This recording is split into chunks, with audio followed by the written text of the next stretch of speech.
Bismillah. Innal hamdalillah hamdan katsiran thayyiban mubarakan fih. Wa asyhadu an la ilaha illallah wahdahu la syarikalah. Wa asyhadu anna Muhammadan abduhu wa rasuluh. Amma ba'du. Alhamdulillah, pada kesempatan malam ini setelah salat tarawih hari Rabu malam Kamis, malam ke-27 Ramadan, Lailah Sabi' wa Ishrun min Ramadan, Alf Arba'umi'ah Sita wa Arba'un.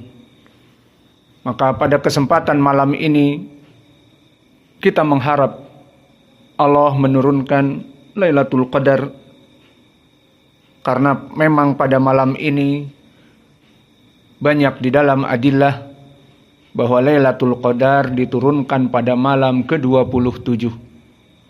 Dan pendalilannya banyak seperti di hadis muttafaqun alaih, falyataharra fis sabi'ah, maka agar kalian itu menjadi sniper di malam ke-27. Dan juga di dalam hadis yang diriwayatkan Ashabus Sunan dan disahihkan oleh Syekh kami Muqbil, ja'a rajulun ajuz wa qala ya Rasulullah ana rajulun ajuz wa alilun la ajidu man yukiduni an usalliya tarawih fa akhbirni an lailatin fiha lailatul qadar aqumu biha wa yubarik fi lailati min lailatil qadar. Faqala Rasulullah sallallahu alaihi wa ala alihi wasallam, alaika bisabi'ah. Maka pendalilan yang paling kuat juga, datang seseorang kepada Nabi yang tua, renta, susah untuk melaksanakan sholat tarawih, dan susah untuk begadang mendapatkan malam Lailatul Qadar. Maka dia datang dalam keadaan sakit dan dalam keadaan mungkin tidak mampu berdiri kecuali satu malam dalam sebulan. Maka dia mengatakan, ya Rasulullah, berikanlah kepadaku khobar satu malam saja agar aku bisa mendapatkan Lailatul Qadar dan Allah memberkahi kepadaku di mana aku sangat lemah dan sakit, bisa berdiri untuk Allah di malam Lailatul Qadar. Lihat rahmah Nabi kita kepada kakek tua yang semangat untuk mendapatkan Lailatul Qadar ini. Apa jawaban Nabi? Kalau begitu, usahakan di malam 27. Maka laki-laki tua ini di malam ke-27 seperti malam ini yang terulang setiap tahunnya, maka dia berusaha untuk datang sholat tarawih bersama imam. Dan sholat tarawih bersama imam jelas lebih baik daripada sholat tarawih di rumahnya, karena sesuai dengan hadis Abi Dzar yang mana disebutkan man qama ma'al imam hatta yansarif kutiba lahu lailah kamilah, bahwa barang siapa yang seseorang melaksanakan sholat qiyamul Ramadan, tarawih bersama imam di masjid dan selesai bersama imam hatta yansarif, maka ditulis seakan-akan ibadah semalam suntuk. Jadi kita yang hanya sholat berjamaah mungkin 1 jam, mungkin setengah jam, mungkin 1 jam lebih, namun di sisi Allah pahalanya sampai fajar kita melaksanakan ibadah. Ini adalah kenikmatan hadihi fadail minallahi jalla wa ala lana, bagi orang-orang yang taat kepadanya dan orang-orang yang berilmu. Maka kalau orang-orang yang tidak berilmu, tidak mengilmui permasalahan ini, maka mereka tidak ada semangat untuk mendapatkan Lailatul Qadar, sholat tarawih bersama, karena tidak mempunyai ilmu. Maka kita harus bersyukur kepada Allah di mana kita bisa diberikan kemudahan untuk iktikaf dan diberikan kemudahan untuk bisa daurah juga di Ma'had Muqbil Al-Wadi'i, terus belajar dan melaksanakan puasa dan melaksanakan tarawih bersama dan iktikaf dan bukber, semuanya bersama-bersama, buka bersama, sahur bersama, kecuali tidur bersama, tidak boleh. Maka di dalam hadis yang kita bahas malam ini masih dalam bab keadaan bersabar. An Ibni Mas'udin radhiyallahu anhu, dari Abdullah ibni Mas'ud, lama kana yaumu Hunain, di saat pertempuran Hunain. Maka pertempuran Hunain adalah pertempuran di daerah Taif. Dan ini terjadi setelah Fathu Makkah. Maka Nabi Muhammad memerangi kelompok kufar dan mendapatkan ghanimah yang banyak dari unta-unta dan dari sapi dan dari binatang-binatang ternak yang ditinggalkan oleh orang-orang kafir musyrik. Bahkan darahim dan dananir, bahkan uang emas dan uang perak. Maka Nabi Muhammad sallallahu alaihi wasallam mengumpulkan harta-harta ghanimah ini dan kemudian membagikannya kepada mu'allafati qulubihim. Siapa mereka? Orang-orang yang baru masuk Islam dan dari kabilah-kabilah yang besar yang baru masuk Islam dan kepala kabilahnya.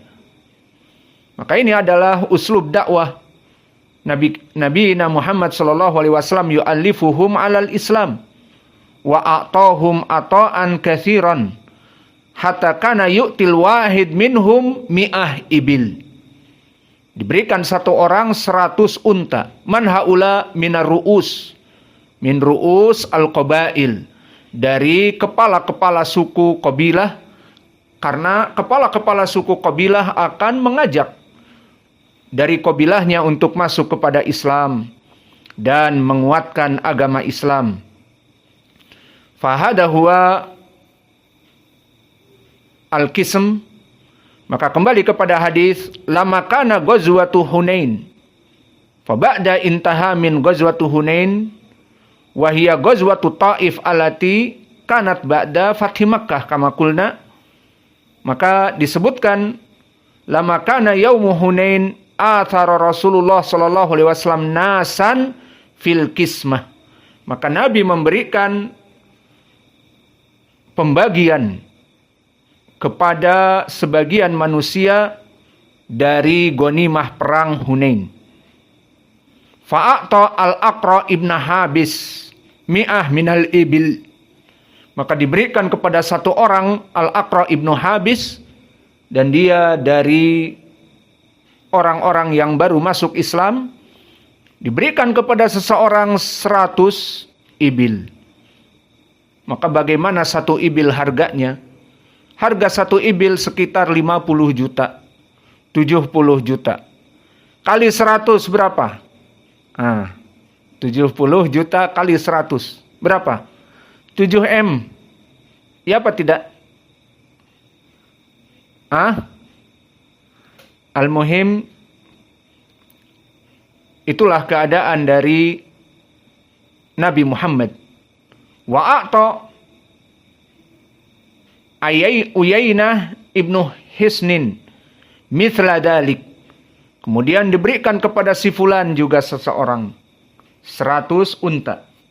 Wa a'ta nasan min asrafil Arab wa atharahum yauma idin fil kismah.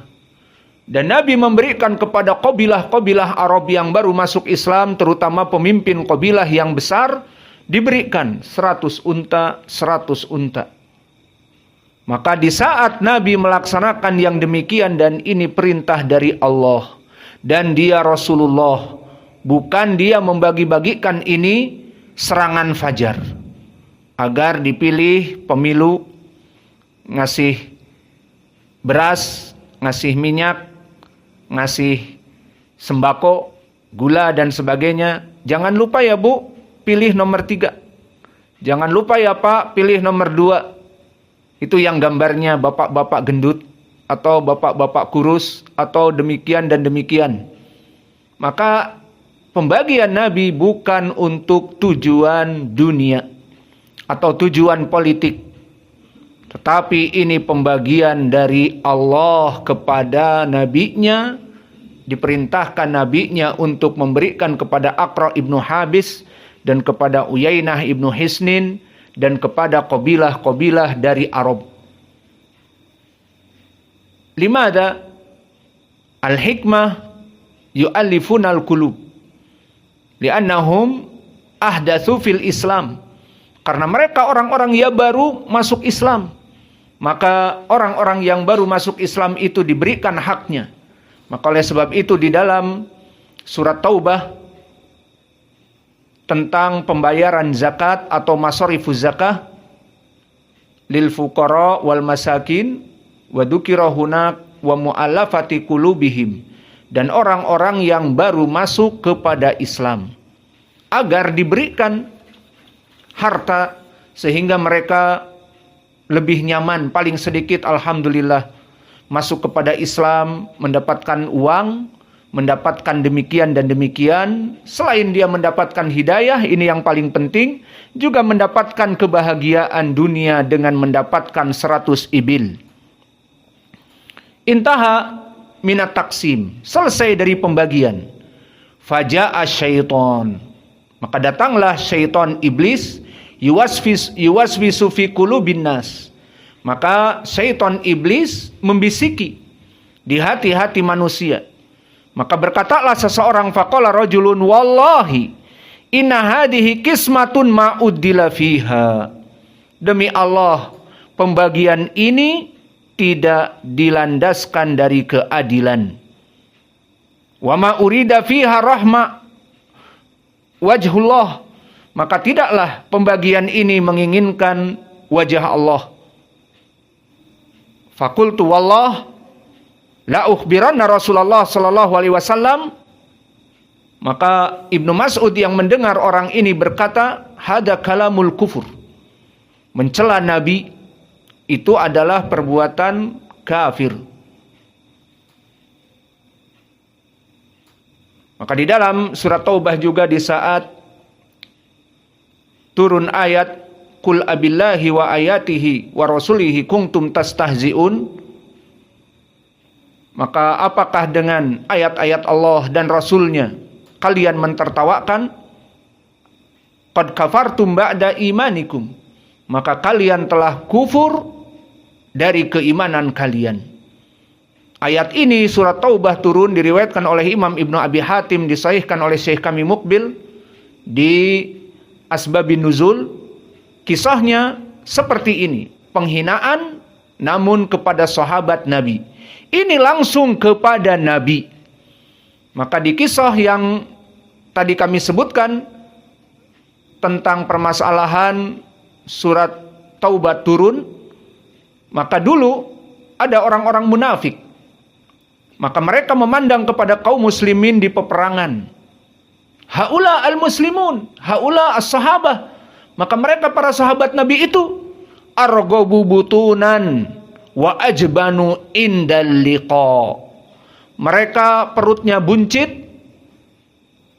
kalau diajak makan nomor 1. Namun diajak perang paling pengecut. Ini ejekannya. Padahal mereka orang munafik, orang yang paling takut perang karena tidak ada iman. Dan orang yang pura-pura sholat berjamaah, jika di siang hari sholat berjamaah, di sholat fajar ataupun isya, tidak sholat berjamaah. Karena bukan niat di dalam ikhlas hatinya. Maka mereka mengatakan seperti itu kepada para sahabat. Cinta kepada syahwat perut. Adapun diajak perang mereka takut. Siapa bilang takut?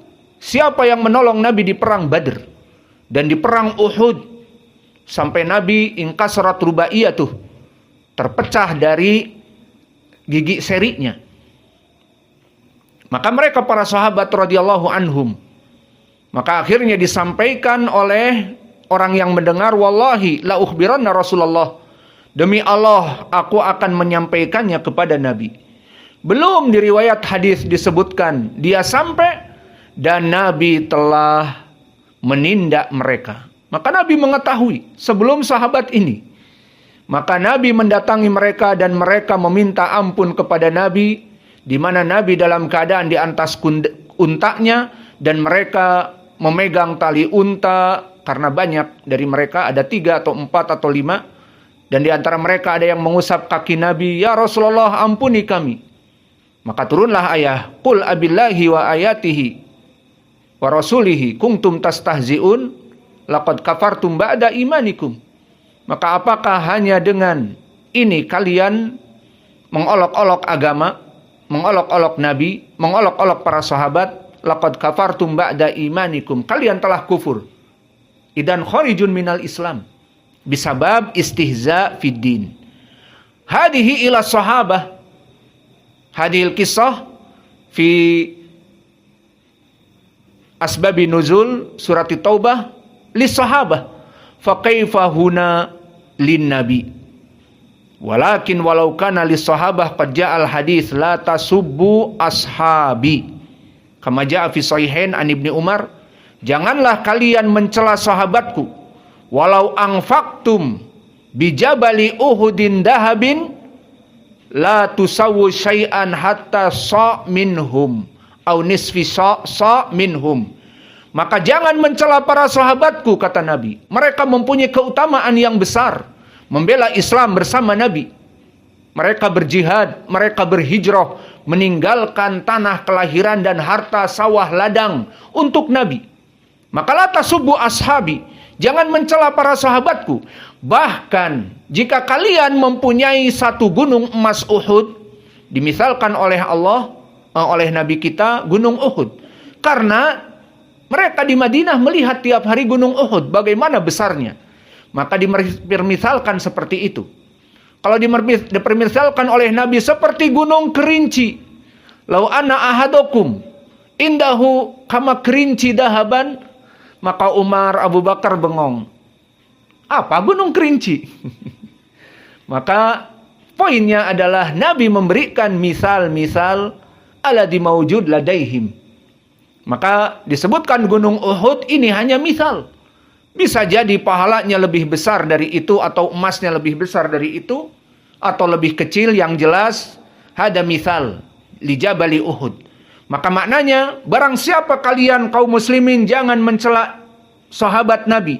Bahkan jika kalian mempunyai pahala yang besar menginfakkan gunung Uhud, semuanya emas kamu infakkan, itu kagak ada apa-apanya dibandingkan dengan mereka yang menyumbangkan satu sok dari gandum saja. Satu sok segini. Jadi kau yang mencela Nabi itu menginfakkan gunung Uhud dari emas, bagaimana besarnya, berapa triliun, billion dan seterusnya, maka di sini kalah dengan para sahabat yang hanya satu sok, satu genggam seperti ini, 2 tangan dari gandum. Kalah mereka. Maka oleh sebab itu jangan kau kira mereka para sahabat itu perkara yang kecil. Maka di sini bagaimana dengan Nabi? Yastahzi'u bin Nabi. Faqala fi riwayah fi sahihain, "I'dil Muhammad fa innaka lam ta'dil." Maka berbuat adillah wahai Muhammad, karena kamu tidak berbuat adil. Maka di sini Abdullah bin Mas'ud mengatakan, la ukhbiranna Rasulullah fa ataituhu fa akhbartuhu bima qala. Maka akhirnya Ibnu Mas'ud menyampaikan dari sebagian orang yang mencela Nabi, mengatakan Nabi tidak adil. Maka fataghayyara wajhahu, maka Nabi berubah wajahnya. Hatta kana kasarfi, ma makna kasarfi? Sampai dia seperti emas. Wajahnya itu saking marahnya berubah menjadi kuning kemerahan. Emas itu kuning kemerahan. Maka Nabi berubah wajahnya dari putih, taghayyara minal abyad ila kasarfi ay kadzahab minal ihmirar. Summa qala yaghdab Nabi, faman ya'dilu idalam ya'dillah wa rasuluhu. Maka siapa yang akan berbuat adil Kalau di sini dia adalah Allah yang membagi dan menyuruh aku untuk membaginya. Maka maknanya kalau bukanlah dari Rasul dan Allah yang adil, maka siapa lagi yang adil? Maka orang ini telah mencela Nabi. Tsumma qala, dan ini poin pendalilannya juga, yarhamullahu Musa. Allah merahmati Nabi Musa. Qad udhiya bi aktsari min hadza fasabara. Maka Bani Israel itu kelompok yang paling susah diatur. Maka berapa dari ayat Al-Quran terutama di surat Al-Baqarah, mereka meminta kepada Musa, bahkan manna wa salwa, makanan yang siap saji dari langit, bukan siap saji dari restoran, dibawa oleh ojek online, misalnya pizza ataupun hamburger dan yang lainnya pokoknya. Bukan makanan siap saji yang dari restoran dibawa pakai ojek. Bukan. Tetapi dari langit turun langsung al-manna wa salwa, disajikan oleh Allah dari langit. Lihat gemblungnya orang-orang Yahud. Maka mereka mengatakan bosan. Maka kami menginginkan ada bawang, adas dan selainnya. Min adasiha wa basaliha wa fumiha wa adasiha wa basaliha. Maka ini lebih baik. Akhirnya mereka mengganti makanan siap saji dari Allah, dari langit turun. Akhirnya mereka harus menanam dan menyiram dan panen. Hari ini tidak panen karena dimakan kutu. Besoknya panen, dan setelah panen kemudian dijemur, kemudian dipotong-potong, dan bawang di saat dipotong membuat nangis. Al-muhim capek, butuh minyak, butuh kompor gas. Zaman Yahud dulu nggak ada kompor gas. Al-muhim butuh perkara-perkara itu. Namun al-manna wa salwa siap saji dari langit, tapi mereka menginginkan yang lebih rendah daripada itu. Maka begitupun di saat ada yang meninggal dari mereka, maka untuk mengetahui siapa yang melakukan pembunuhan, disuruh untuk menyembelih sapi. Akhirnya mereka bertanya sapi yang bagaimana, warnanya bagaimana, dan apakah sapi itu sudah pernah dipekerjakan di sawah atau tidak pernah dipekerjakan di sawah. Kenapa tidak mau sami'na wa ata'na? Bertanya, akhirnya kada, seakan-akan dia tidak mampu untuk menyembelihnya. Alhasil, dulu Musa alaihi salam di saat berdakwah kepada kaumnya Bani Israel, maka Nabi Musa sangat sabar atas tingkah laku mereka. Yarhamullahu Musa, qad udhiya bi aktsar min hada fasabara. Maka Nabi mensyukuri dirinya, bahwa dirinya itu belum ada apa-apanya. Ada orang yang mengatakan dari sahabatnya ya, bukan dari orang kufar ataupun musyrikin, tetapi dari sahabat ataupun orang munafikin yang jelas di Madinah ataupun bersama dengan Nabi, orang ini mengatakan seperti itu. Seperti Musa kepada kaumnya. Maka Allah merahmati Musa, di mana dia diberikan ujian yang lebih besar dari kaum Bani Israel, namun sangat bersabar. Fakultu, maka berkata Ibnu Mas'ud, la jaroma la arfa'u ilaihi ba'daha hadithan. Maka pasti akan aku menyampaikan ini kepada Nabi, seperti tadi riwayatnya. Maka inilah hadis yang kita berikan tadi dari terjemah. Maka di dalam hadis ini banyak sekali faidah. Faidah yang pertama, bahwa Nabi Muhammad bersabar dalam dakwahnya. Maka di riwayat lain, di saat orang ini mengatakan, "I'dil ya Muhammad fa innaka la ta'dil." Maka datang Umar, "Ya Rasulullah, aqta' raqabatah." "Ya Rasulullah, aqta' raqabatah." Selesai. Maka Umar tidak tanggung-tanggung minta izin, "Ya Rasulullah, aku potong lehernya." Maka ini perbuatan Umar. Namun Nabi bersabar. Apa kata Nabi? Kata Nabi, "Mada yaqulunan nas?" Rasulullah qatala ashabahu. Apa kata dunia? Nabi Muhammad membunuh sahabatnya. Bahaya. Disebarkan nanti. Nabi Muhammad membunuh sahabatnya. Jika mendengar Umar, maka akan dipenggal. Umar minta izin. Namun apa kata dunia? Lihat Muhammad. Dulu butuh pengikut. Waktu di Mekah tidak ada pengikut. Sedikit. Pengikutnya orang-orang miskin, para budak, dan yang lainnya. Sekarang di Madinah sudah jaya raya, kaya raya, banyak pengikut, malah membunuh pengikutnya. Apa kata dunia? Akhirnya jangan dibunuh, dibiarkan. Maka dibiarkanlah orang ini.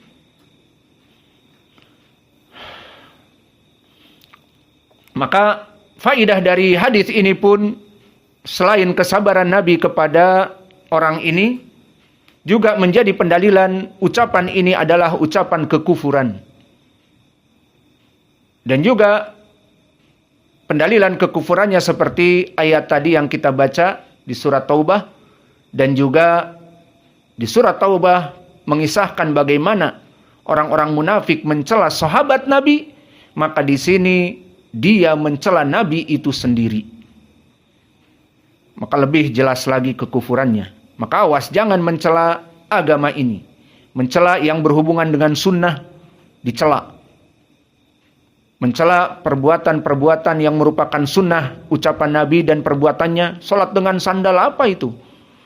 Membuat masjid kotor, bid'ah. Salat dengan sandal, bid'ah. Siapa yang mengatakan bid'ah? Dia yang bid'ah. Maka Nabi telah berkata di hadis Syaddad ibnu Aus di Sunan Abi Daud, "Sallu bini alikum." Salatlah dengan sandal kalian. Dan di hadis Abi Sa'id Al-Khudri, Nabi salat bersama para sahabat semuanya dengan sandal. Di saat di tengah salat Nabi melepaskan sandal, para sahabat melepaskan sandal. Dan diberitahu bahwa Jibril mengabari di sandalnya ada kotoran najis. Dan para sahabat melemparkan sandal, menunjukkan mereka salat dengan sandal. Maka salat dengan sandal sunnah. Tidak ada yang mengejek, walah bid'ah, melaksanakan bid'ah di masjid ini dengan salat dengan sandal. Tidak paham, tidak belajar, sibuk dengan dunia misalnya, kemudian berkata seperti itu.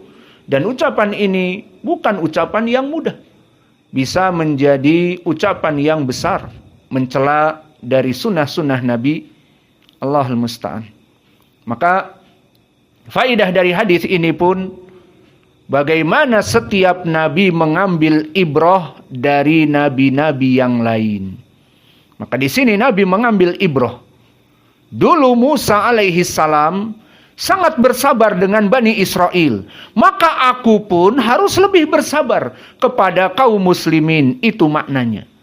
Maka di sini menjadi pendalilan bahwa para nabi mengambil faidah dari nabi-nabi yang sebelumnya. Dan itu kecerdasan Nabi kita Muhammad. Dan sesuai ayat, fa'tabiru ya ulil absor. Maka wahai orang-orang yang berakal, ambillah ibrah, ambillah hikmah dari orang-orang terdahulu. Dan Nabi datang setelah Musa. Dia mengetahui dari Al-Quran terutama bagaimana Bani Israel di surat Al-Baqarah dan yang lainnya. Maka Nabi akhirnya mengetahui betapa penderitaan Musa di saat memimpin berdakwah dari Bani Israel. Maka apa yang ada pada Nabi Muhammad itu tidak ada apa-apanya dibanding dengan Nabi Musa alaihi salam.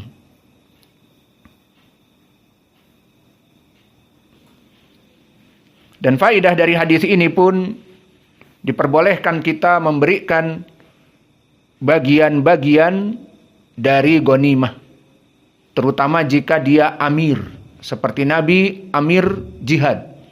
Maka di saat Indonesia misalnya pemimpin kita memerintahkan jihad karena ada invasion, serangan dari luar, misalnya Uni Eropa mengancam Indonesia dan akan menyerang kembali seperti dulu di Surabaya, maka terjadi jihad dipimpin oleh kaum muslimin. Seperti antum dengar pidatonya Bung Tomo mana dadamu, ini dadaku, dan seterusnya. Maka seluruh rakyat Indonesia bertempur, mati syahid, dan seterusnya. Maka seperti itu keadaannya, maka kita bertempur. Kemudian jika kita menang, meninggalkan mereka dari peralatan-peralatan amunisi ataupun apa saja dari yang bisa diambil, maka diambil dan bisa dibagikan. Maka ini juga dari faedah hadis ini, bahwa imam jihad dibolehkan mengumpulkan ghanimah kemudian membagikannya. Dan faedah dari hadis ini pun dari pembagian hasil ghanimah kepada siapa? Mu'allafatu qulubihim. Orang-orang yang baru masuk kepada Islam diberikan haknya. Bahkan mendapatkan zakat seperti di surat Taubah juga. Maka ini faedah dari fikih dan faedah dari sabar dari hadis ini. Maka kita cukupkan di sini. Wa naktafi ilahuna wa jazakumullahu khaira wa barakallahu fi ilmikum subhanakallahumma bihamdik.